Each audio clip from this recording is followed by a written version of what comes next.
Welcome to A Women's Brew, where women talk about beer. Festival season may have long since ended, but in today's episode, we're not quite ready to let it go. I'm Joanne, and this is Tori. Hello, hello.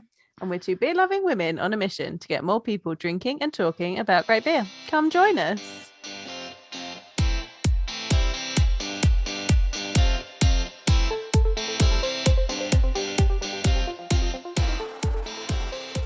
Thank you guys for joining us. We're really excited. I feel like this has been probably quite a long time in the making, but there's been so much going on, which we'll talk about later as to why we're only just having you guys on now.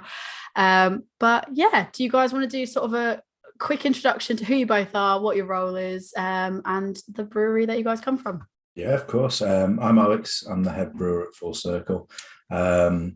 Just actually reached my third year with the company. But we actually opened the brewery almost 2 years ago this month. I've been involved in recipe development, brand development, finding the right site, helping point a great team like we've got with Graham as well.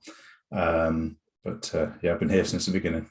And I'm Graham. I'm the marketing events manager with Full Circle.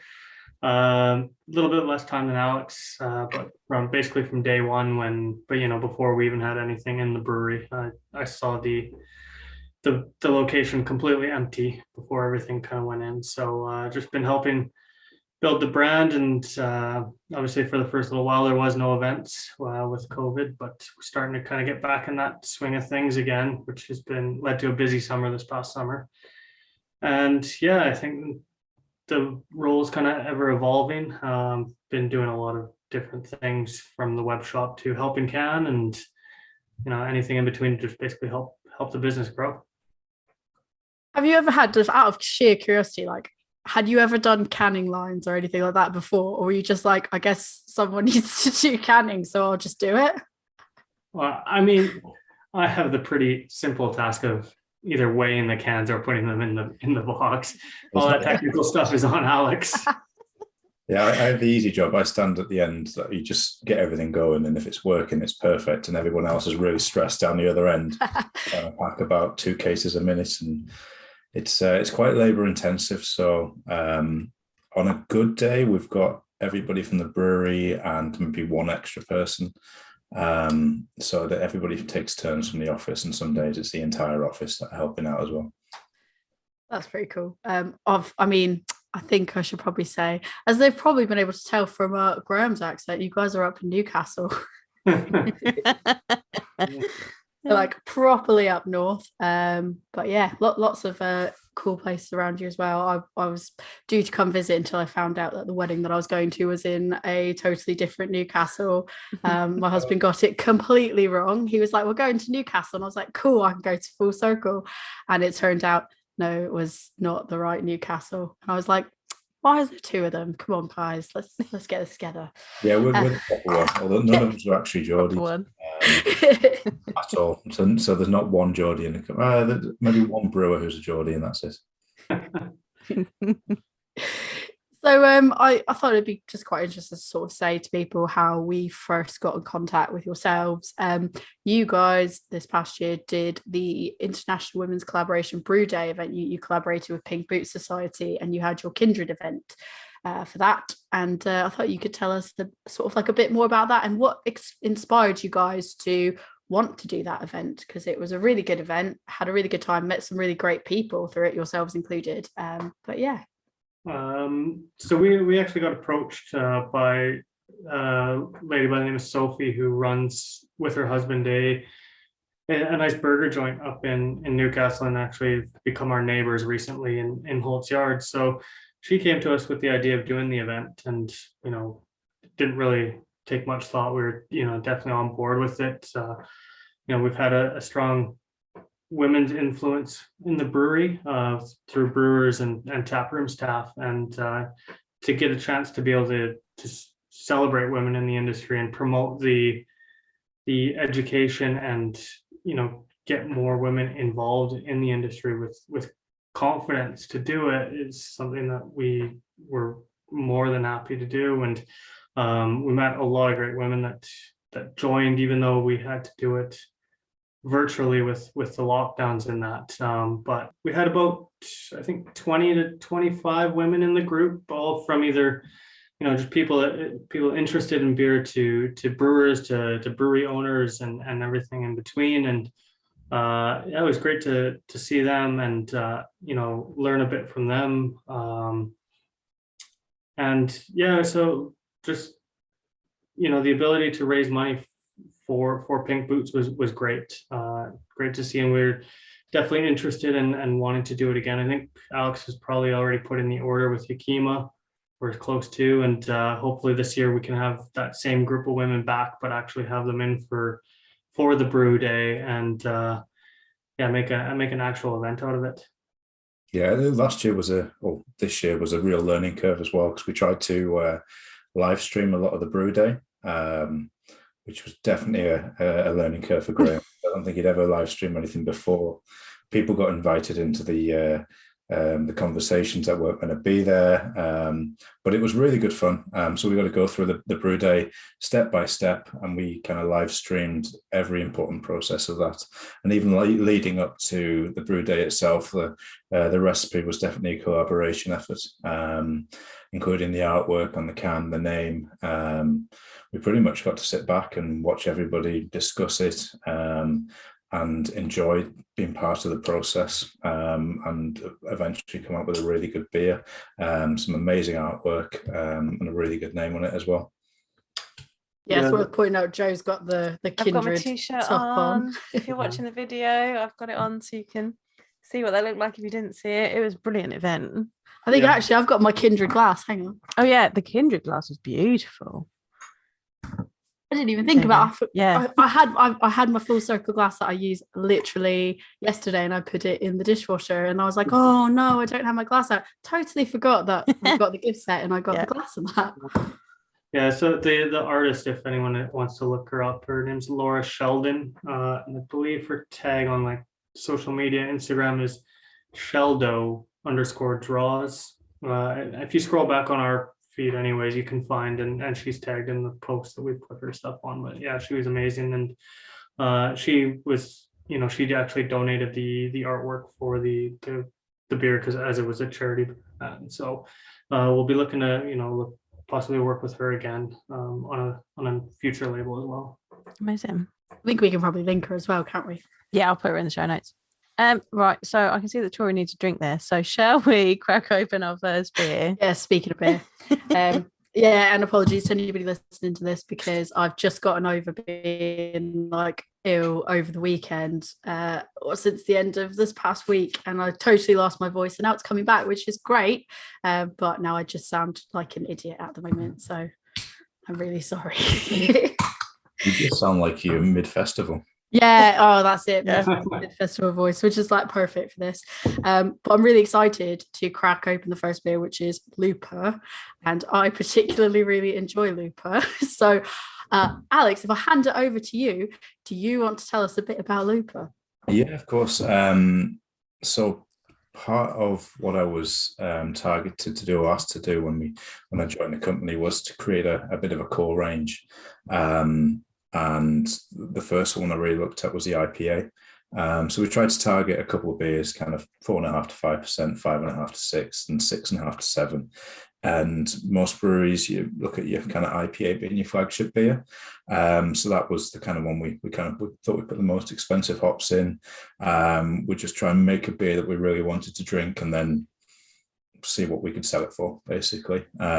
So this is kind of inspired by a couple of amazing IPAs out there. I know that some of the beers I used to love to drink was kind of some of the early Beavertown, North, Northern Monk. There was some really good IPAs out there, and I kind of took inspiration from all of them to just make the beer that I wanted to drink, which I've been really lucky to do all the way through, was to kind of just make things that I want to drink. And I think hopefully it comes across as a good beer.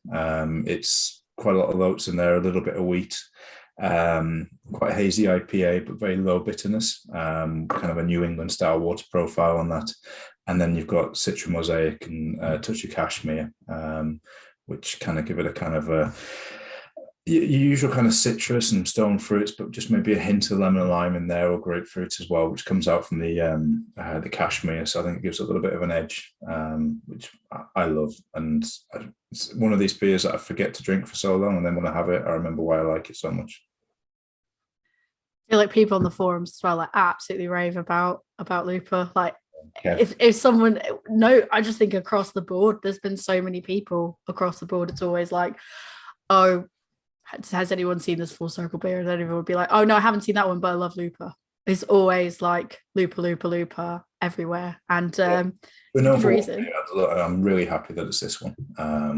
Like I say, it was our first beer. We've kind of tweaked it as we've gone. We've improved our process more than anything. The recipe's basically stayed the same. But I feel like the Looper we're producing now is better than the very first Looper we produced, and I'm hoping we can continue to keep it as consistent and as hoppy and as well balanced as I'd like to think it is. So how many beers do you have that are in your core range? Because I know a few of them, but I'll let you sort of talk about it. Kind of core range, and then we've got a couple that just kind of keep getting released. But our core range, we've got our Session IPA, which is Repeater. It's about 4.2%. We've got a double dry hop pale ale, which is Idaho 7 and Citra, called Rotator.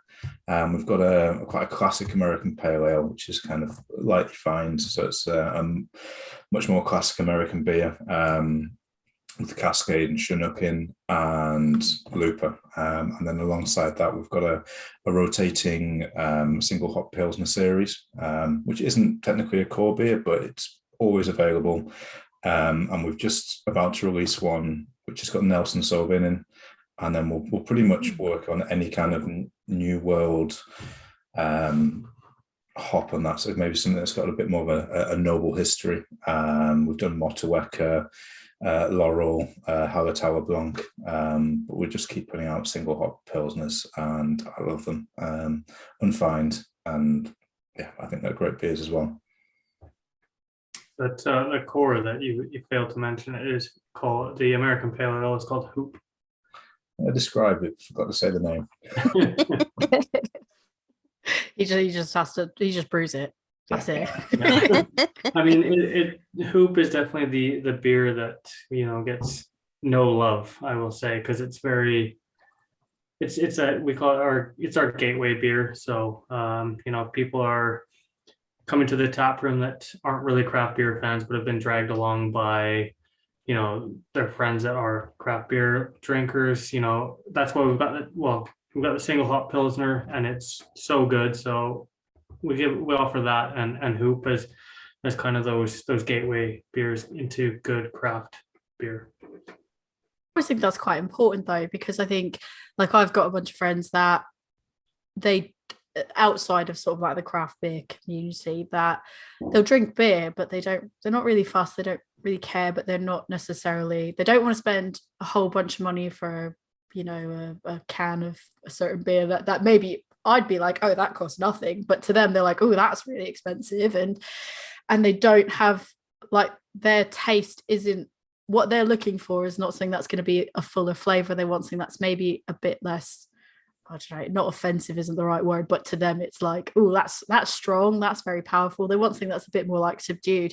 And so I think it's really good when places offer something that's quite good for people that is an introduction, because I know, like, I gave one of my friends a wheat beer the other day, and they really liked it, and it was like, okay, so if you like that, he was asking me about it, like, where'd you get that from? Where can I get more of that sort of thing? And I was like, oh, that's good. So I think if you offer that, you're more likely to have your friends want to go back to that location, and slowly they'll start branching out. So it is really quite important to do that. Yeah, we try and so we've got a tap room on site, which is kind of glass side and overlooks the brewery. And one of the things we always try and consider when we're developing beers is we want that range of beers on the tap room to kind of be accessible, but to make it kind of interesting as well. So that's where we always have a kind of a lager on there, a pilsner, so that if you come in and you go, I only drink Carling, it's like, well, try this and see what you think of it. And when we got kind of Hoop, which is the next step up, a little bit more hoppy, and then we'll always try and have a lowish ABV dark beer, an imperial stout on there, a sour, couple of IPAs, and just a range of beers, a couple of interesting guest one on there. So it doesn't matter what you want to drink, we've got something covered for everybody, and we've got a great kind of house wine selection, some really good cocktails. So I'd like to think anybody that comes to the tap room is happy to spend some time there and enjoys it. And I think that's really important to make everything accessible. Definitely something for everyone there.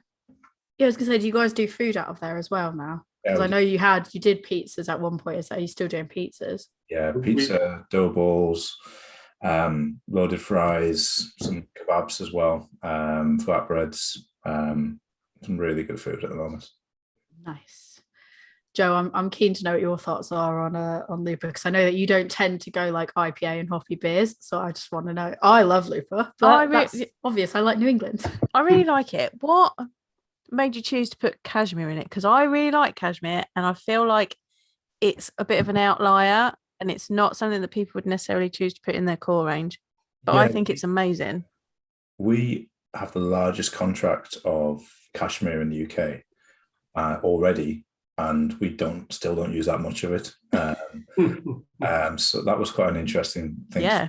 But I was just looking for something Citra Mosaic is such a classic combination. I didn't want to just put a Citra Mosaic beer out there. And I was looking for something that would complement them, but was slightly powerful enough to bring something of its own.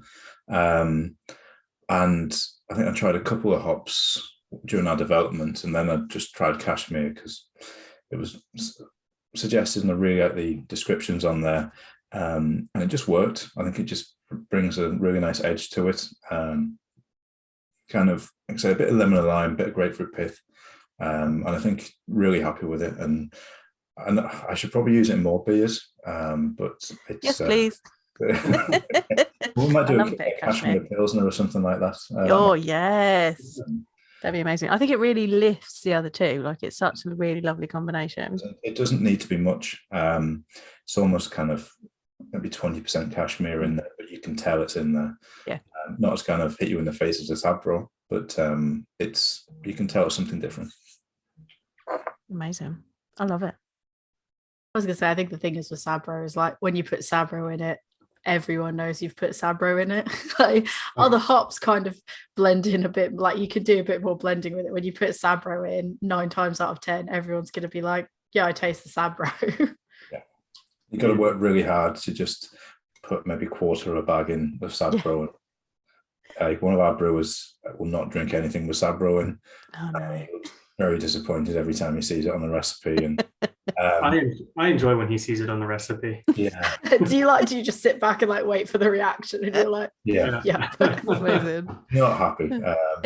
But it's even worse on the packaging day, because when it's fresh as well, it's very pungent, and then it kind of like fades out a little bit. But we've never put any more than 5% of a hop bill as Sabro, and you can still tell from the other side of the bill that it's got Sabro in. I think it's great. I think you just can be very, very delicate with it, and we don't use it as often as I probably could do. But there's lots of hops out there which you can kind of blend in a little bit and just try and make it not too samey. That's brilliant. I don't know. You guys are still stiffing on yours. I think me and Graham finished.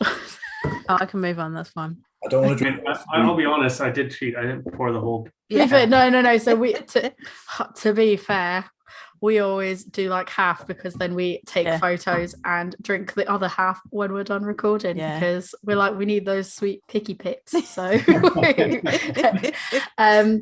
but yeah, should we move on to the second one, and we can get a bit chatting about the festival stuff. So the second one we're going to have is Simpler Times. That's your oat pale, 5.1%. Do you want to give us sort of like a little bit, like where did the name come from? Like, where did you get the idea to do this oat pale? I don't know if the name came before the label, but it did it? Yeah, I think it was honestly, I think we came up with it at a meeting we were having, And I think Alex just went on a tangent of just putting two words together, and we just came up with simpler times. I think it was just looking back on Simpler times. simpler times without having to, I think it was without, when bars reopened up or have closed down, and it was just what are the rules on anything and everything with travel, with going for a meal anywhere. If you cross the border into Edinburgh and that things are different all of a sudden, and you have to be aware of that, and table bookings and track and trace and all that. So it was just kind of about that. And then the label just kind of goes to, I think it looks like it's like Windows 98 or something with paint and Minesweeper and that type of thing. So it was just back when times were easy for everyone. When you mentioned about the label, like I hadn't even properly looked at it. And so it's just made me absolutely laugh because I noticed the Minesweeper in the background as well. And I was like, nice. I'm loving the take your pencil for a walk, but it's obviously not, it's your mouse. And then filled in all the different sections. I'm pretty sure I did that on Windows 98 at some point in life. That was when you were bored in computer class, right? Yeah. So good. Oh, this is so like full. Like the taste is so full. I'm assuming it's like the oat that would have done it, but it's really lovely. I think it was 40% or 45% oats in this. It was a bit of a difficult one to brew, but we'd wanted to do something like this for a while. So it's a blend of probably torrefied oats and naked malted oats, just to make it slightly easier to brew. But the way the market's going at the moment, we kind of want to produce beers with big flavour, but slightly lower ABV. Everyone seems to want to just be out longer and drink pints and not have to go home after an hour.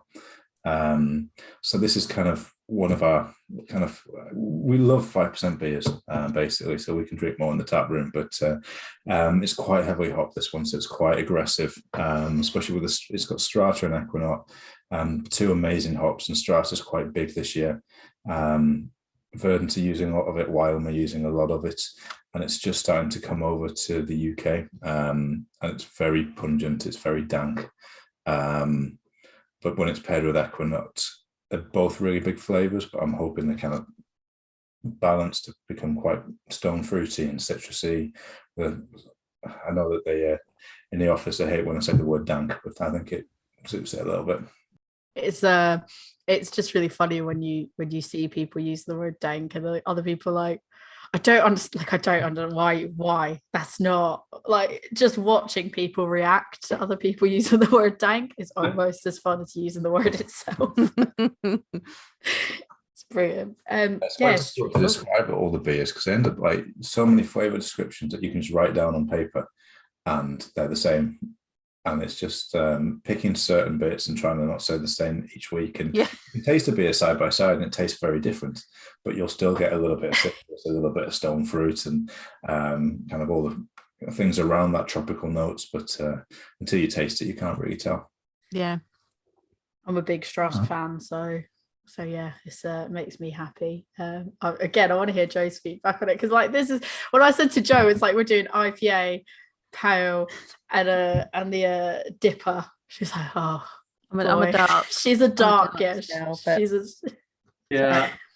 Dark beers are always a hard sell to shift. I mean, I think we sent you one anyways, but we hoarded that one to the side. We were like, no, we'll hoard that one for later. So we've got that Pillars of Creation on, which is the oak porter, 4.5%. And we've got it on the nitro tap in the tap room, and I had a bit the other day, and it was so good. It was like taking a Guinness and making the Guinness taste so much better. that head shake. What was the head shake? I just think it's a little bit different to a Guinness. No, it's different to a Guinness for sure, but like that same kind of ABV, and then like the nitro, it just was so creamy, and so I don't know, it made me like think, oh, I want to drink some dark beer again, like because I haven't had much in that recently, but that was just so good. It's got a limited release malt in that as well from Crisp, toasted naked malted oats. So they've took a batch of their naked oats and they've toasted them. So even when you're tasting the malt, it's just beautiful. It's kind of a slightly toffee edge, kind of toasted marshmallow, just and kind of slightly burnt toast in there as well. So hopefully it gives it a really nice kind of toasty background in there. And we also put some of that malt in the barley wine we're about to release as well. We really enjoy using some limited edition small batch malts as well. I think dark beers quite often they suit a lot more when you play around with the malt and kind of make that the star rather than some hops as well. Yeah, definitely. I think having an interesting grain bill and being able to play with that, it's just people underestimate how much flavour you can get from an interesting grain bill. Yeah, no, I agree. I think a lot of people like it's all, the hops, but yeah, it's very definitely underestimated in that. I think we also sent you a Hoppenweiss.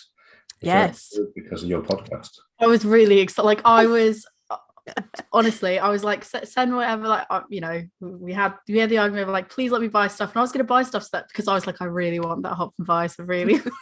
and then I was like, okay, it's just luck of the draw, we'll see. And then it came and I was like, I got the Hoppenweiss. So I was very, very excited about that. Yeah, it was like a kid on Christmas when I opened that. And I was like, yes.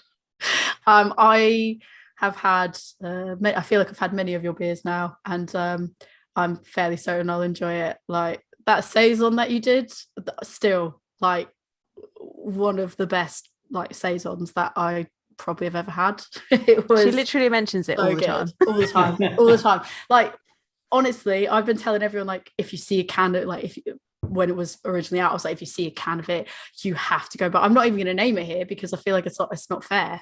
It's not fair because I don't think there's any cans left of it, is there? There isn't, but we'll mention something in a bit that will make you quite excited. Okay, I'm ready for this. So we'll save that for the end. But actually, that's quite a good segue into what I thought would be quite good to talk to you guys about, which is like the festival season as it is sort of come to an end.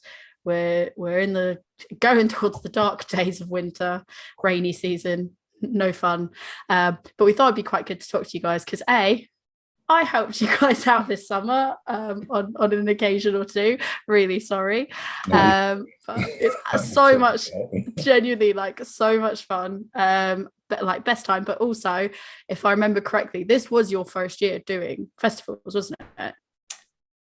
Yeah, it was our first year of doing more than one festival. We got one festival when we were about 2 months old. Wow. We were pouring only 2 beers and 2 beers that we had contract brewed for us. So, and then COVID happened. So yeah, we ended up doing, what was it?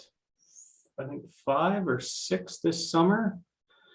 And of course, everything got kind of mashed into a very tight schedule of festivals this year where I think I was on the road for most of the summer, where I'd only be in the office one day in the week. So it was very, very busy, but I think it was a big learning experience for us. And it was great to finally get out and talk to breweries because, we hadn't talked to anyone other than, some local breweries that we get on with. But yeah, it was finally good to meet people and sort some collabs out off the back of festivals, meeting people for the first time in different cities that had not, seen us before. And it was just good to show our face in different places, which I think off the back of that has gotten us, fans in different areas of the UK, which is great, which is, we want to expand more in the UK.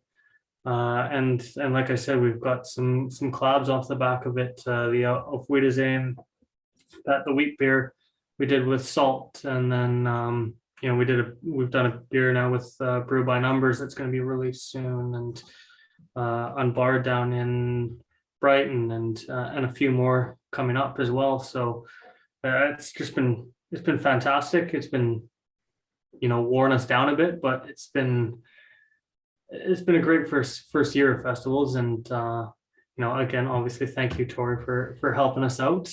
No, thank you for letting me. That was like, that's the first time I've ever sort of been behind a bar in that capacity and doing work in that capacity. So I was like literally shitting it at first. I was like, what if I like balls this up and it's not even something that I'm representing you? And I was like, oh, I really hope I don't balls this up. But it was a lot of fun, and it was really interesting. The first one that I did with you guys is Bigfoot, and seeing people come up and being like, I know you guys, and there were people that literally were like wanted to take photos with Alex. We're like, Alex, like, go take a photo. Like, they were so excited to like see the brewery, because they had, I think it was people that were either from up north or they had kind of had your beer before, but they just never sort of put two and two together. And it's like when you go to a gig and the band's just like, it felt like when you go to a gig and the band's just hanging out on the side and you're just like, I want to go say hi to them and stuff. It was a really cool, like, surreal experience doing that. But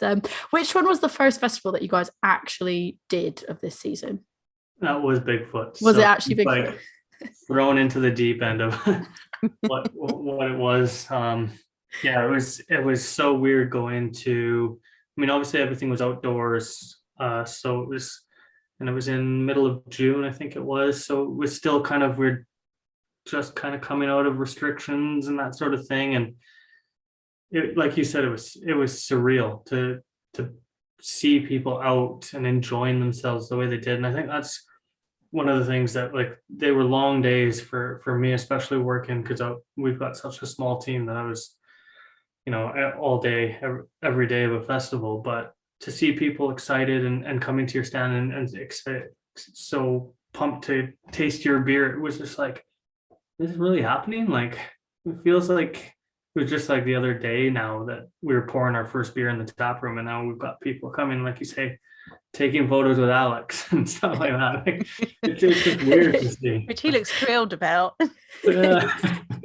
I think it was just that weird experience where, like, people like, oh, like, there was definitely more than one occasion when someone was like, do you guys like actually work for the brewery? And I'd be like, well, no, like, I don't, but they do, sort of thing. Like, I'm just volunteering. And then we're like, he's a brewer, and they were like, and it was like sheer excitement. It was so good.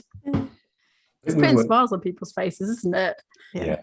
We were in such a bubble during COVID.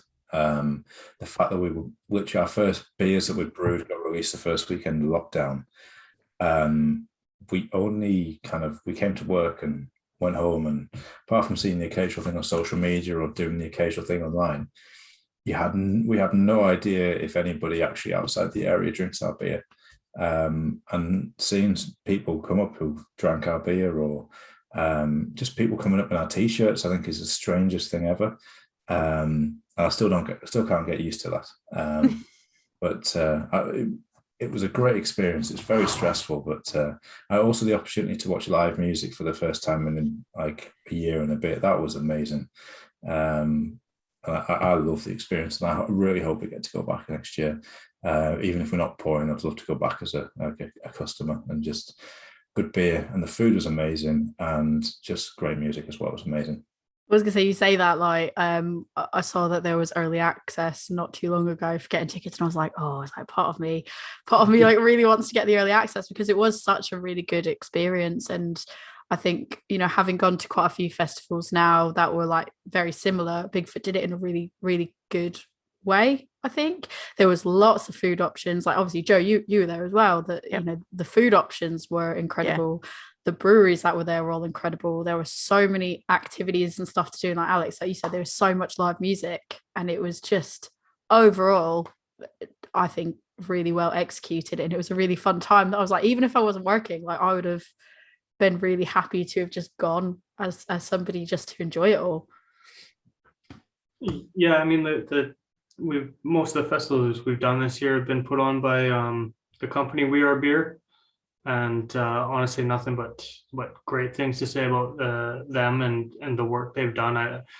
you get to those festivals and you see like the amount of stress on their face because they want to make sure everything is going off without a hitch. And each festival I've gone to, they've knocked it out of the park. It's been really good. So if you're wondering what festivals to go to, definitely check them out because they've got great breweries and it's a great setup for all of the festivals that we've been to with them. Yeah, no, definitely. So I guess the next question I'd have is like learning curve wise, like was there anything after Bigfoot that you sort of took away and you were like, okay, maybe we need to adjust how we do this, or like just slight tweaks of how you were doing things that maybe you thought, oh, maybe we need to do something slightly different? I mean, I'd like to have a team maybe 10 times the size. It got quite disheartening when there was 4 of you there for the entire weekend, and a couple of breweries around us had a new squad of 4 people every session. That was Wow. I think we did really well with 4 people though. I mean, People coming up and being like, what do you have? And then it was like looper, rotator, and it was like absolutely flying out. That's how I know people absolutely love looper and they love rotator. I mean, it's I think the hardest thing to figure out what to take to a festival is what beer to bring, because people love hearing like a good double IPA and a good imperial stout, but then you get so many people also come by and they're like, oh, you don't have anything like sessionable, or oh, you don't like, and so it's like, what do I bring? I've got to bring this many kegs, what's going to sell? And you're right, like rotator, 5.2% DDH pale core range. I'm like, is it really going to sell too much in a festival? But then I go to like Manchester Beer Festival or London Beer, and it's the first keg to go off, and I've got like you said, like the saison on, and I got a double IPA on, and I'm like, okay, so people still want to drink pints, and it's not a balance to try and figure out, and I don't think I've figured it out yet, because each festival is different, and the crowd you're going to get. So you're going to release this after, but we've got the London Craft Beer Festival Christmas market this weekend, and I'm hoping that I've got the right mix of beers that we're taking down for it. But it's so difficult because I feel like there's so many like varying factors. Like when it's an outside festival, what's the weather like? I feel like we experienced that at Bigfoot where it absolutely pissed it down, and like it was sunny like 1 minute and everyone wanted something to accompany the sun, and then the next day it was absolutely chucking it down and people wanted something that was maybe lower ABV on the Sunday because they were driving home, or they were driving home on the Monday and they didn't want to be hungover, or there was just the need for something completely different than they wanted the night before, and you can only tap so many in one time that like you're not just going to go, okay, this one's not doing well for the weather, let's change it up and put something else on, because now you sort of like half tapped 2 of them instead of just committing to one, and that's got to be so difficult. How do you go about deciding which ones you're going to take? We usually always want to take looper, because if people don't know anything about us, I always recommend trying it to see what we're about, and it's our flagship. And if that's the only beer that they get from us on that festival, it's the most likely beer that they will see again somewhere. So I always want to take looper down, and then it's just really a guessing game. We always try and have, it is a pale heavy market, but we usually have 4 taps on at a festival, or we have anyways this year. So at least one of those taps I want to be something completely non-pale, either sour, stout, the saison, or something different to kind of draw people in. And if people are a bit, not wanting a pale, they at least have an option, because I know that you go to some and it's all pales and people just walk right by. Whereas, but I would say we definitely try and also have a lower ABV on one of the 4 taps as well. But then it is a complete guessing game to see. Yeah, I think it's very different between also what people working there want to drink and what the customers want to drink. So those people working in the industry, they'll see that you've got a saison on, and just keep coming back again and again and again for it. Or you put your Pilsner on and you get all the people from the other stalls just coming over and drinking it. And that for me is real highlight, because they'll just come back and just say, that's my favourite beer of the festival. I think we were down in Bristol as well, and there were a group of 4 or 5 French Canadians, and they're like, this is the only saison you've got in the entire festival. And they just, I remember that. they came back for like 2 sessions in a row and just only drank our beer. And that kind of feels amazing at the time. It's a real compliment as well, especially when other brewers are drinking your beer. I feel like that saison was such a big hit. It was so good. It was really good. How do you work out how much beer to take with you? That is again a bit of a guessing game. Yeah. We ask for recommendations from the people hosting it. So like We Are Beer and that. And I think they usually overshoot what they suggest. And I assume that's just because they don't want people to run out of beer. Yeah. So it's mainly seeing what they say, and then probably knocking off a keg or two. Okay. For us anyway, so far. I mean, the other breweries that are, a little bit more well known and have that, a bit more hype around them, they probably go through a bit more, because I mean, everyone knows North. Everyone's going to go to North for a beer probably, and that's built up over time. I through good beers and consistent beers and that. So we hope to get there at some point. With this being so new as well, we don't have the prime locations. So we don't have the same foot traffic that some of the bigger breweries will have. I went to Bigfoot. I think Brew York had one of the biggest stands and the best locations, and you found most of the breweries in that tent sold out by Saturday evening, just because everyone would go straight to those stands, because that's where the foot traffic went. So hopefully the more kind of we grow and the more we get into this, that'll increase as well. I mean, hopefully a couple of European festivals at some point soon, but we'll see about that. Everyone likes to travel. I do like to travel. So who doesn't though? I feel like that's the dream, isn't it? Being able to travel and travel for beer. That's got to be like one of the coolest things that you can do, probably. I mean, we there is going to be an announcement. I mean, it won't be for a little bit, but you might be able to travel with us at some point soon for a nice little trip. Oh, man. Oh yeah. No, I can't say too much more, but don't get me excited. mhm. Were there any other like learning curves you took away? Because like I know when I rocked up to Bigfoot, there was lots of talk about like, yeah, our stand isn't the same as like everyone else's stand. We didn't really realize that, but then like since then you definitely changed the layout of how you like did your stand, for example. Was that something that was like really important as something to change, or was that just kind of a if we can change it, that's nice?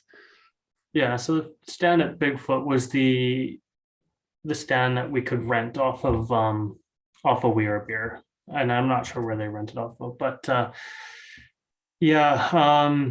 we ended up getting a stand custom built for us, and it's not anything crazy and out there like you see at Tiny Rebel and stuff like that at festivals. But what it at least did was it gave us a back bar to put the linders on, and then allowed us to have a little bit more space in front to either chat to people that want to have a bit of a beer and chat with us about different things, and just it gave us a bit more room, but also saved us a bit of money, so we didn't have to rent a stand every festival.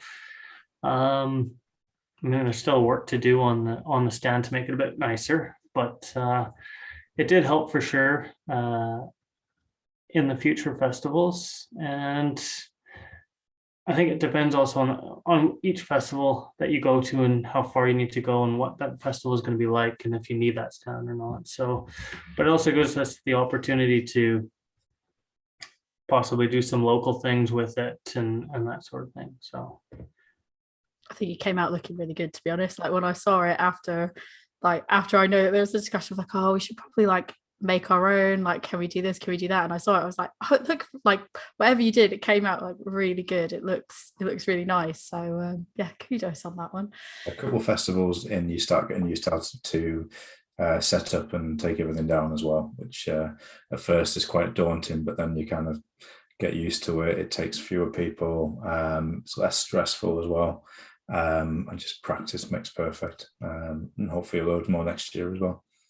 I used to Yeah, I work think you in probably get used to it, theatre, isn't it?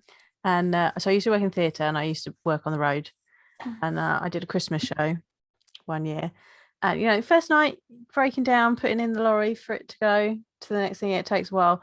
By the end of it, you're like, right, all of this is boxed up in the van in half an hour because I'm getting home. You get real quick at it. Yeah, no, it's gotten quicker for sure. I remember the first festival we had, the new bar we had, Alex had packed it up to get down there for me because I was away or something. I can't remember. But trying to get this bar back onto the pallet. How did you do that? I had no idea how, and I was there for about 45 minutes. I had to call Alex and say, how did you do this? And he basically told me I was an idiot and had to just figure it out myself almost. Rude. Yeah, it was one of the video calls where all I saw half the time was Graham's ear. So, but yeah, it's like Alex said, it's just getting used to it and then just getting more efficient, getting better with every festival. And yeah, I think the biggest thing is it'd be nice to be able to have a bit of a bigger team, but that's not where, we're not at that point yet. So hopefully soon, but until then we've got Tori. So you've always got me because Yeah. I just think for me it's such a blast, like getting to not only talk to you guys, getting to talk to just the people that come up even about beer. That's really good. Like, I think your beer is really good. Like, obviously I'm not just saying that because you're on the call or anything like that. I mean, I think, yeah, apologies Alex, at Bristol by the end of the night I was like 2 glasses deep from the saison. I'm so sorry. I will take no offense if you're like, you cannot work for us again after that. I'm the most drunk person there. I mean, because at the end of the night we're behind our bar serving each other. It was. I literally came back. I was like, "Can I have more saison, please?" And they were like, "Yes." And I was like, "Thank you." But yeah, no, it's such a blast, like getting to serve people like really good beer that you like, even though it's not my beer, I don't have a stake in the game, like I think it's really good. So getting to serve it to other people is really cool, and getting to connect with other people over it is really cool. Getting to talk to people inside and outside the industry is just like such a really good experience that I actually think that's more, for me, it's more fun almost working there than it is attending it, because I think, like, if I were to take my husband to a beer festival, if I'm going with Joe, it's one thing. But if I'm going with my husband, he's just like, cool, and next beer, cool, and next beer. Like, he's like, don't ask me to describe it. Yeah. It's good. Like, it's like, it was fun with him and my friends at Bristol, but like, if I was to just go with just him and try to talk about beer, he's like, yeah, let's not just talk about beer, let's talk about other things. So I find it really fun working and getting to talk to you guys about it. And they're like, Alex, when we were at Bristol, we were talking about all like crazy things that you were looking forward to, like brewing and stuff like that. And I find those kind of conversations really good. So I am more than willing to help out anytime I can, because I find it really fun. Yeah, I mean, that's part of, I think, Graham, you kind of mentioned it earlier. Like, I was going to say, what do you think is the most important thing about beer festivals? And I think from my perspective, one of it is, having those conversations, getting to have those conversations face to face, not just on a forum. And 2, I think what you had mentioned earlier about getting to talk to other people in the industry, like if you don't get to do that year round. But what do you guys think is sort of the most important thing about those festivals? I would think, but yeah, both of those. Obviously, getting the name and building the brand within the consumers that are coming out to the festivals, and obviously they're spending, their hard money, and if they're coming to chat to you and they end up liking what you've got, it's huge, because I mean, if they're then taking that to their local bottle shop or their local pub and they're saying, oh, like, I had this beer from this brewery and it was great, well then, that might get us a sale down in a place that has never heard of us. And then obviously those same pubs and bottle shops are probably coming to the festival to, see new breweries. So it's just all about building the brand. It's not about, there's a somewhat of a misconception. I think people don't understand that making money at festivals is not something you really do. It's not about making money. It's about meeting new people. It's about expanding the brand to new markets, which in turn, hopefully, gives more business to you. But it's not, dollar in the pocket right there.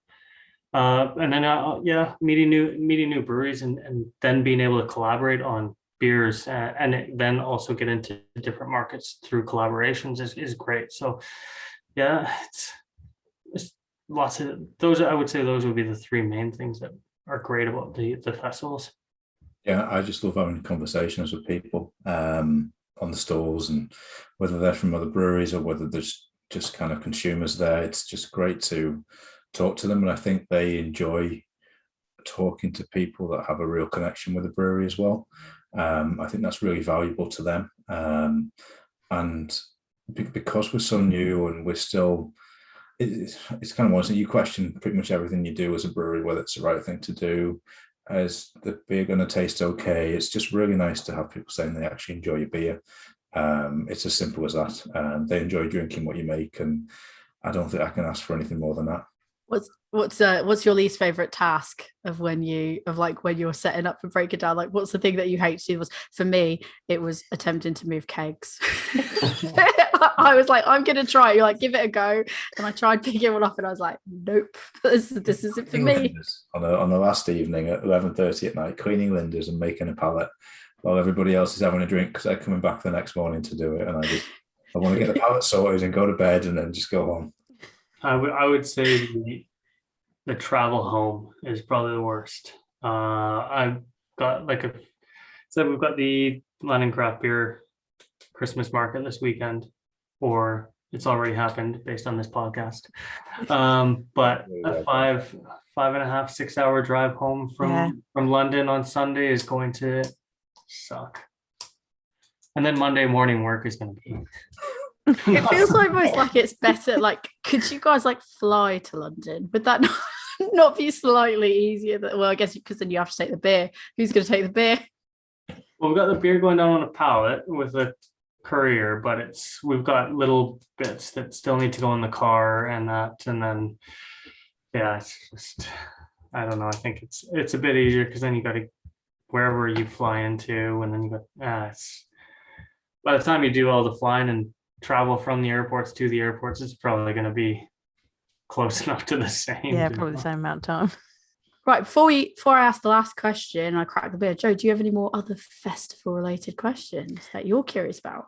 Well, I just to go back on a point, I think we as consumers really underestimate that those connections that are created at those festivals. Like we've said this a couple of times now since we went to Bigfoot. Like, you just kind of assume, like, oh yeah, these breweries, they know each other, they get together, they, make these beers, and you don't really think about where that happens. And it's the festivals where things like that and collaboration, innovation can happen. And I don't think people realize that enough. Yeah, definitely. I mean, we were going down to Manchester, and I'd never met some of the Manchester breweries since going to Full Circle, and so I just messaged the guys at Pomona Island, and I was like, hey, love your beer, we've got it into our shop, don't know what you're doing on the Thursday, but love to come down to the brewery and meet you guys and see say hello.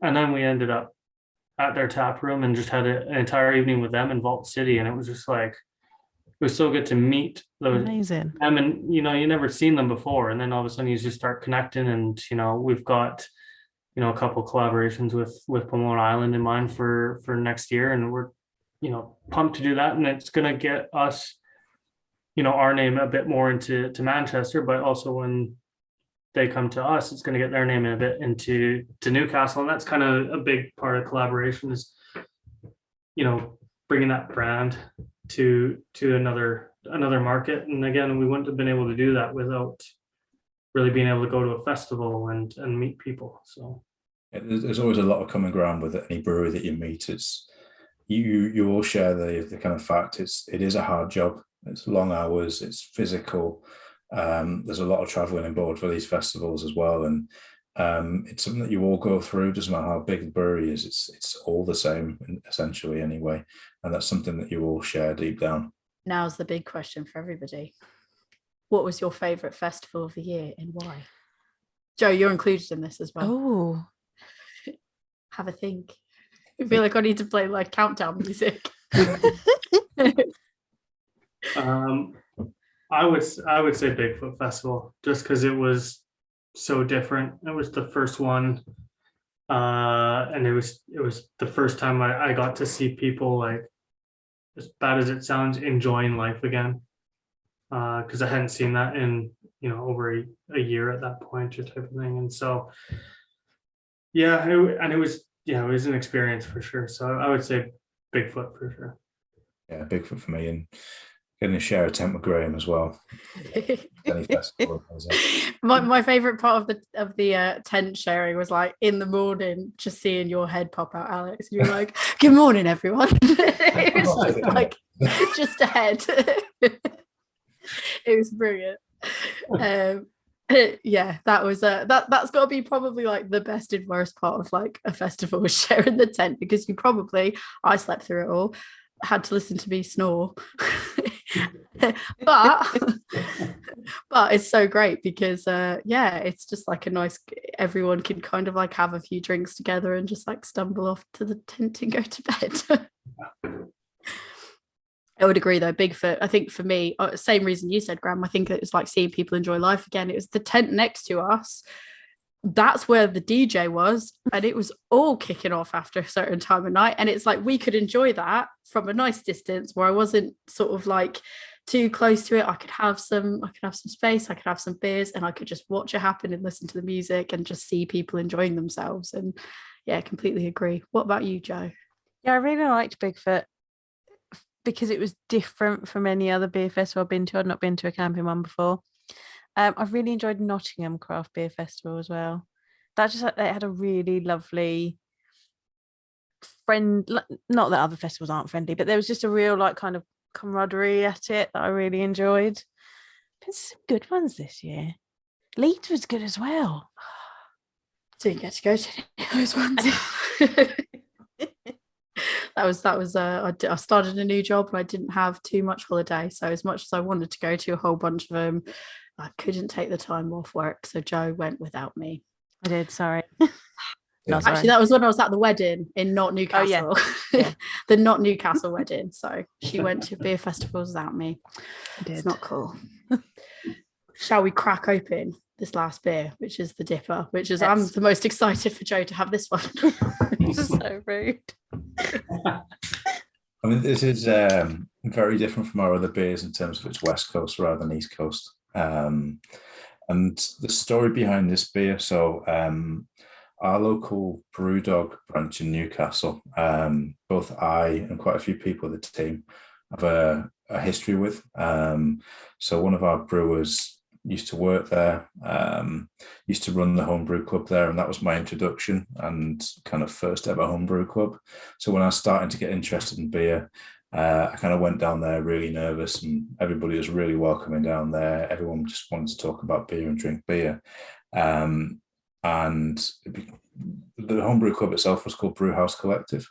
So we thought it was kind of a nice, pardon the pun, but full circle, where we'd all kind of we'd all do a beer together, and then it'd end up getting served back at the Brewdog where we basically all started at.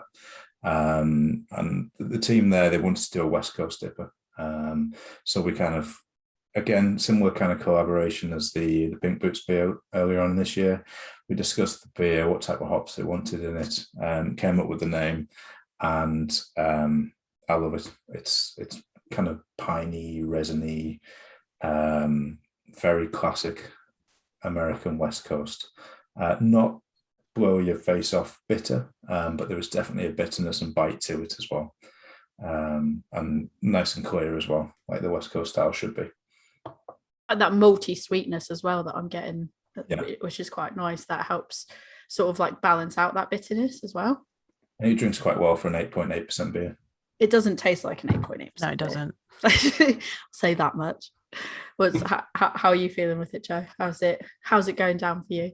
Yes, right. Do you know what? It's better than I thought it was going to be. Not that I thought it was going to be bad, but I'm not generally a dipper fan. But yeah, you don't taste that 8.5%. It's got, as well as like the piney resinous, there's like almost a bit of sherbet. Yeah, a little bit kind of tangerine sherbet. Yeah, tangerine for sure. And the malt background on there is lovely. So you've got Columbus Citron Centennial, pretty much all the way through the Whirlpool and dry hop as well.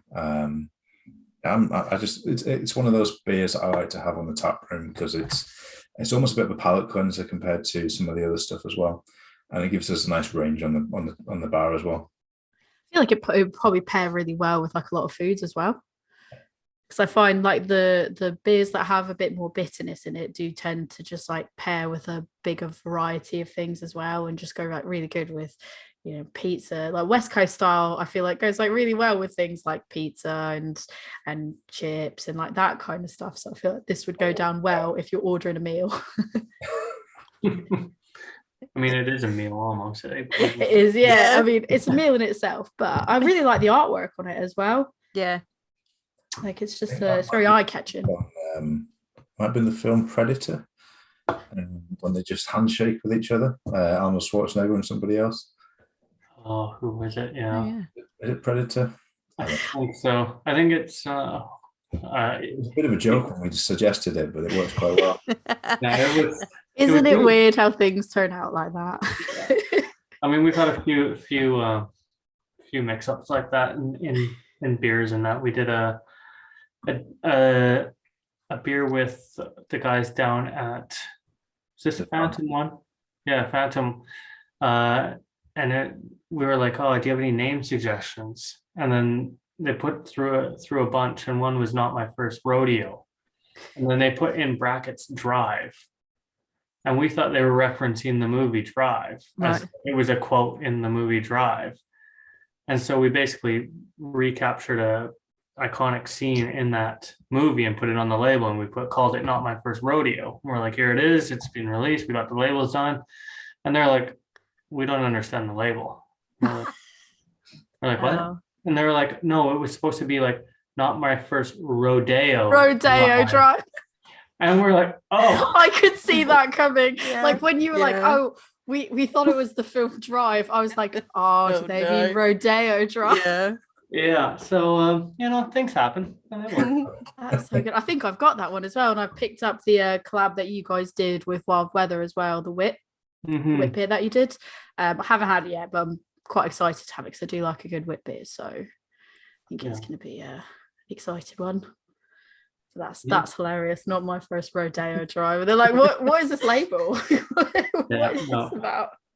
So that's just one name. That's had some fun with it. But we're speaking of like West Coast with this beer. It was interesting because I went home to Alberta, Canada, west side of Canada, and every beer there is a West Coast style almost compared to here. It's interesting to see just the influence is still, it's never the same no matter where you go in the world. So I got a big West Coast kick when I went back there, and so coming back to the UK, and drinking a lot, trying to find more West Coast, and it is something that we try and do every so often as a different style of IPA, whether it's a rye IPA, a red, or a West Coast. But like Alex says, to just have something a bit different on the bar with that little bit of more bitterness. So, I think we've probably got another one in the works for the new year. When you came back from Canada, did you bring any cans back with you? I think one. Really disappointing. That's disappointing. I brought some back for myself. There we go. Alex can we get a bottle share going, guys? I could not carry enough based on the amount that of luggage we had. So I had a very select few that I have in my fridge right now. I'm about to find out that struggle when I go back to the US at Christmas, and I'm just considering do I get a second do I get a second bag? Do I pay for a second bag? Then I'm like, ooh, how sad do I want to look to the customs agent that's checking my bag? I mean, I took a ton of full circle home with me for friends back home, and I mean, Alex, you'll be pleased that they were thoroughly enjoyed by friends and family. So, but I did find out that the UK has an obscene amount of beer that you can actually bring back. So that second bag could be a full bag because That's it. There's no rule. There's no rule on beer. It's only spirits. It's if it's top tip for anyone traveling. It's only if it's above a certain ABV, which tend to be the spirits or wine, that you are limited to like basically like 2 bottles or something like that. If it's under a certain ABV, which I think the majority of beer fall under, you can take back as many as you want, well, as many as you can fit in your luggage. So yeah, top tip, get a second bag. If you don't mind how customs agents will look at you, definitely get a second bag.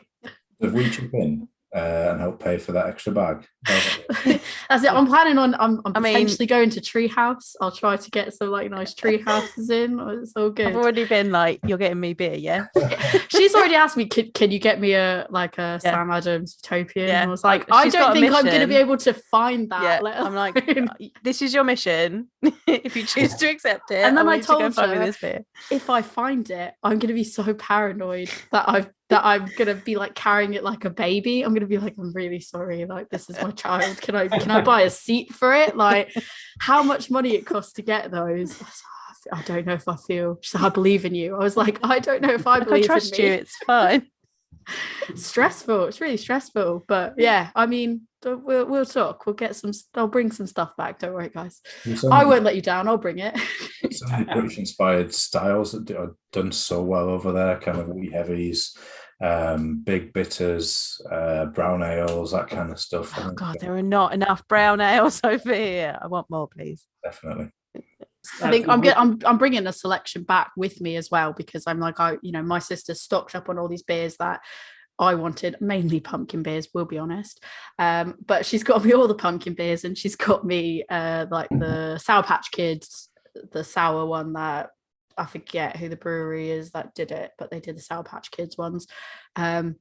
She was even saying, I'm not sure if I want to try this, but I'm going to do it because I'm interested. I was like, I don't know if it's very good, but let's do it anyways. We're on this mission together. So I thought the least I can do is bring some stuff from over here that I know and like, and bring it to my family back there and make them sit down and do a British beer tasting session. Basically, you guys have put up something recently that did massively well, and that was some charity work. Do you guys want to tell us about the charity work that you did? Because I think Joe and I were particularly happy about it. Yeah. So obviously unfortunate events happen around the UK with the increase in spiking, it seems, of either women's drinks or even worse yet, the injections that have been talked about and shown to be happening. So obviously we always want our tap room to be a safe place, which I think it always has been, because it's, our tap room run by a great team, and our clients or customers that come in are great people. So we've never had an issue. But we saw that a group was set up in Newcastle called Women's Street Watch Newcastle, and just a bunch of women that have got together, volunteers, and basically been going around the city center on Friday, Saturday nights, just looking out and trying to make sure that women that are out on a good night out are able to get home safely, and if they see anything happening that looks a little suspect, they go over and just kind of chat to people and make sure everything, basically keeping women safe. So they were looking to do some crowdfunding for some high-vis jackets, and they wanted to get a minibus to be able to offer free rides home. So we put on 24 packs of some beers that we had, gave a good deal to consumers, and just basically said £5 from every purchase is going to go to the group, to the Women's Street Watch, and it was really weird because I remember putting it on a Wednesday night and thinking, hopefully we can get, 15 orders or whatever. And, still people are buying 24 beers. So see what we can do. And all of a sudden it just took off and we ended up raising over £1,500 for this organization. And, speaking with Beth and Charlotte with them, it was just like you could hear in their voice how much it meant to them to get that type of donation. And we were like equally emotional about how much we were able to make for them. And so it was a big thank you to everyone that supported us and building that money up. And it's something that we shouldn't need to raise money for, I don't think, but we're so happy we were able to do it. And yeah, we'll happily look to try and do something again if they're looking for more funds to expand or whatever. It was so nice, even just having to do the deliveries. So there were probably 80 to 100 local deliveries, and Wow.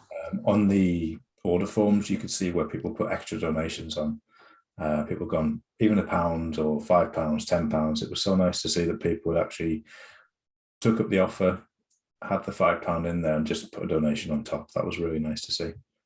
As a local business, you want to grow that local community feel, and it was kind of a no-brainer to do something for them and help that out, and hopefully in a little bit of way raise awareness to people that may not be aware of those things happening at bars and that. And we just want to connect with the community and raise money for causes that we feel strongly about, and obviously this was one of them. If people are buying beer from you yourselves and want to donate, can they donate through you in any way, or should they just go directly to the Women's Street Watch page, or what's the best way if people want to get involved and donate money? I would say we've ended our kind of drive now, but I'm sure that they, obviously being completely self-funded, they would accept donations. So they are on Facebook is probably your best way to contact them. It's Women's Street Watch Newcastle. If you can't find them, if you head to our page, they are linked in some of the posts we've done. So yeah. So we'll find it. We'll put a link in our show I'll notes put it as in the well show for it, notes. just in case, because that's a really great cause. Thank you guys Yeah. so much for doing that, because I know that's quite, for me, it means a lot that you guys were taking interest in and want to do that. There's so many charities that you can support that are worthy charities, and I think that one is one that maybe other places might not think to support, and so I think that's really quite important, and it means a lot that you've, from like a female identifying person in the beer community, it really means a lot that you guys chose that as a charity you wanted to support. So thank you for that. Now's the part where you can plug anything you want, really, like any upcoming beer releases, any events happening. Obviously we know that this will have just missed the Christmas festival, but anything coming up, any special beers you want to talk about, feel free. Any socials, the floor is yours. Plug away. You can give a little bit more insight, but it is our first birthday. It feels like our first birthday. It's our second birthday on the 27th, so again after this podcast, or before this podcast comes out. But one of the big things that we're releasing for that weekend is our first barrel-aged beers. So we've got 2 barrel-aged beers of Year of No Light, which was I think it was it 9%? It was about 9.5. It was just a straight up imperial stout. Nothing weird or unusual in it, just a straight up good quality imperial stout. And we've put that into 2 different barrels. So we put that into a rye whiskey barrel.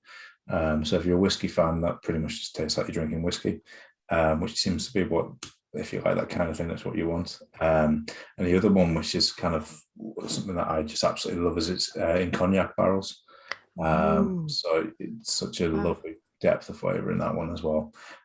So we've got those 2 that will be released in 700ml sharing bottles. I think 700ml, maybe 750, but big sharing bottles. Possibly wax dipped if you get time to do that. Oh, you fancy. We're gonna try. Which you probably really enjoy is we've put some of the Saison into Riesling barrels. Oh yeah. Oh my god, I love Riesling, and I love this. Like literally, if I were a GIF reaction right now, I'd be that Jonah Hill like screaming. That's how I feel inside, is Jonah Hill screaming. Like I'm being very calm, cool, and collected on the outside, but inside it's Jonah Hill all the way. That'll be a nice image for the podcast. Just Yeah. that face. It would just be like me, like I'll definitely buy that. But yeah, Yeah, so that's tasting really nice. So it's kind of dried it out a little, or even Yeah. further. And you got a lovely kind of oaky undertone to it, but you still get a bit of the fruit on top and a bit of the saison pepperiness. Nice. So that's one of the beers we're really excited about. So there are our 3 barrel aged releases, and on top of that, we have Birthday Duper, which is a double version of our Looper, which we did for the first time last year, and we're bringing back one of our very first beers called Breakout Space, which was our first ever New England IPA. So 5 birthday beers, which will all be released on the week of our birthday. The barrel aged stuff is very limited edition. I think there's probably just over 100 bottles of each. So you'll have to go. Well, I mean, maybe I'll sort you out, Tori. Don't worry. I'll just put an order in. Don't worry. We'll just put an order in. Don't worry. Like I'll just wait and then be like, boom! Like the second it's out, that's me, Jonah Hill, in my way into your There's 2 of us. We can make this happen. Yeah. So like Alex said, like we've only got about 100 bottles of that, and even we've only got less than 5 kegs, I think, of each. Well, we've got a few extra of the saison because they were a bit bigger barrels, so it'll be quite limited. And we're hoping to get more barrels. We've got our next barrel beers are the barley wine that we're about to release, going into a red port and a white port barrel.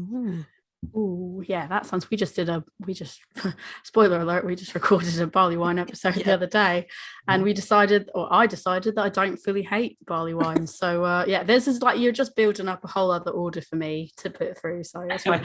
I'll like happily share when it's released, but after I buy mine, when I've secured mine, I'll be like, guys, now you may go and buy it. But that's it all sounds amazing. Any other like events coming up or anything people should look out for? I mean, we're doing Pink Boots next year as well. So that's going to be I'm really looking forward to actually having people in person on both the brew day and having a bit of a kind of release party and maybe a talk in person as well. Because this year we did a really good talk, but it was on Zoom. But that was just what life was like at the time, with some great speakers.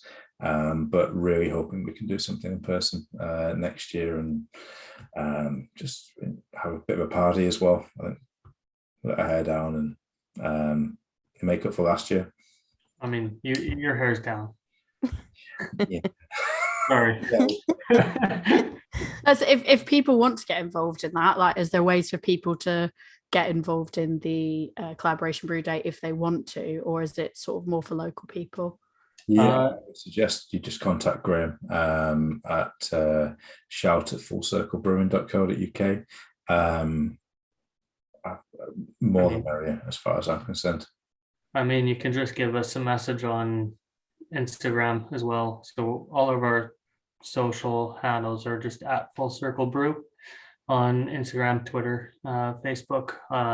Send us a message on there if you're interested, or interested about anything, want to ask us anything about the beers, or the women's street watch or anything like that. Obviously anytime send us a message. I will reply to you. We've actually, something to look forward to in the new year is we've got our first collab with a European brewery.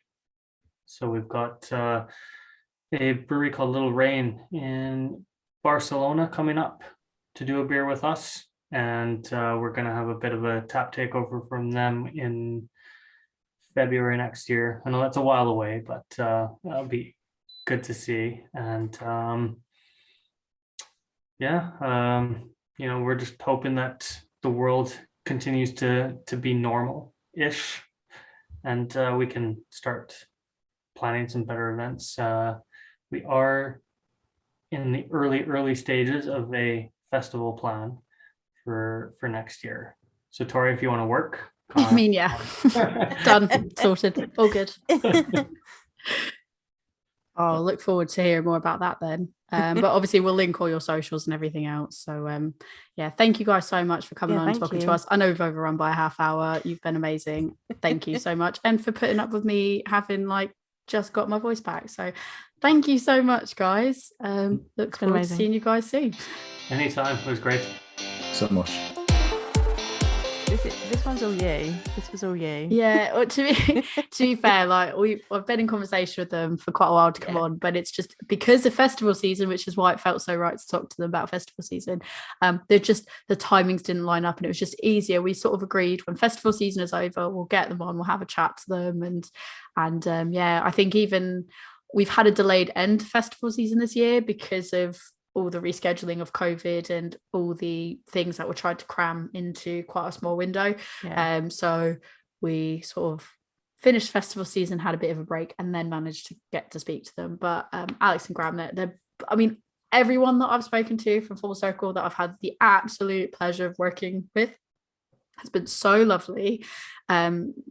Honestly, I cannot speak more highly of them and their beer. And getting to speak to Alex about, I was just saying to you before we started recording as well, getting to speak to Alex about like some of the stuff that he wants to brew, or the beers that he finds really interesting. Like, he knows what he's talking about. He is so creative with it, and he's just really good at what he does. And you know, Graham is like a powerhouse in getting all this all the like events and marketing and all that lined up. And yeah, it's just a bunch of really good people, and I'm so glad that we got to talk to them, even if my voice is barely here anymore. It's great. How did you find drinking at three hoppy beers tonight? You did really well. Thank you. Yeah, no, they were all lovely actually. Though they are not my favourite styles, they're very drinkable. Looper is really lovely. I think that's an amazing choice for a core range beer, and I love cashmere, so I'm really glad that that's got cashmere in it. Yeah, it absolutely really flies. Like I said on the forums, really everyone's looper. It's so lovely. And the dipper doesn't taste like 8.8%. So if you get Brewhouse Collective, be wary, because it doesn't taste like 8.8%. Not at all. And I'm excited to try the oat porter that we've got, because I put that one aside. Simpler Times oat pale is really good. I want to really savor it. And yeah, the as we mentioned on the episode, they also sent like a hop and vice, and I'm really excited about all of them, because I've never had a bad beer from them at all, and I'm really looking forward to their birthday releases. Hopefully by the time this comes out, there's still some left for you. Hopefully I haven't bought them all. And go and check out the website. The link will be in the show notes. Go and check out their shop and see if you can get yourself some barrel aged beers, if we haven't bought them all ourselves. I'm not going to actively promote that one until I've secured mine. Then once I've secured mine, then I will go and share it and be like, everyone buy this is brilliant. So Joe, if people want to talk to you about your favorite festivals of this year, where can people contact you? You can find me. I am a woman's brew on Facebook, Instagram and Twitter, and I tend to hang out on Instagram. Or you can come and ask me about tips for going to festivals at my beer school, which is Love Beer Learning. And that is on Facebook, Instagram, Twitter. Mostly hang out on Instagram. But we're also on TikTok and Pinterest. We also have a website, which is lovebeerlearning.co.uk. And we have an email address, which is lovebeerlearning@gmail.com. And you can email us here at the podcast at lovebeerlearning@gmail.com to tell us what episodes you would like to hear, what styles you would like us to drink, who you would like us to talk to, and we will endeavour to do it. Tori, where can they talk to you about your love of Full Circle? Yeah, you can talk to me about my love of Full Circle and my addiction to their shirts, because I feel like I've got so many now and I'm still looking to buy more of them. Or when this episode comes out, it's my birthday. So you can come and wish me happy birthday on Instagram at adventures_in_optimism. I'm also on TikTok, because I've just posted 2 TikToks this week. They're not beer TikToks. They're very much dog TikToks. But if you want to see my dog being a derp on TikTok, I'm Adventures in Optimism on TikTok as well. So you'll know because it's filled with beer and dog content. So that's definitely me. Well, we are going to be heading off. Well, we will have already headed off to the Christmas festival, and we'll just be coming back and relaxing after that. So in the meantime, Cheers. Cheers.